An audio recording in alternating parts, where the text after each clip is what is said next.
Hey, welcome back. It's time for the worship coach again.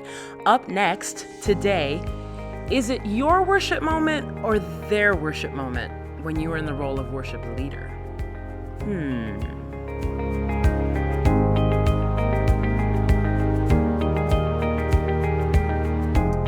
One of the questions that I get asked most of the time from worship leaders who have been leading for years or worship leaders that are just starting is, when I'm leading worship, when I'm singing, can I actually worship God?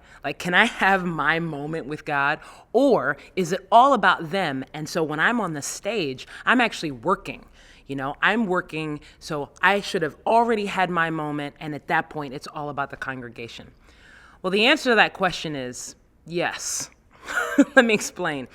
So you cannot be in the space and not worship God, but then ask your congregation to worship God. I mean, let's be honest, that's a little hypocritical, right?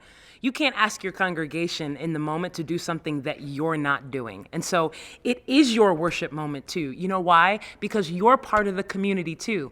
Remember we said that the job of worship leading is to get the room to sing?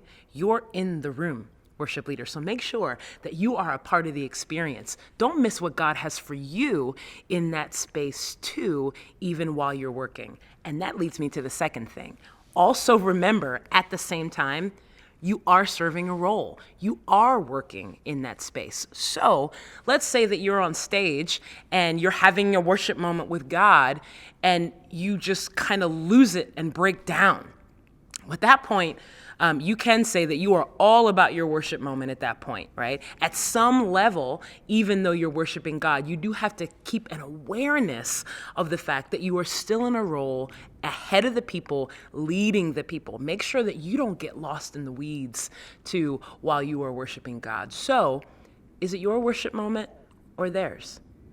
Yes, is the answer to that question. So keep pressing in and finding out what that means for you. Thanks.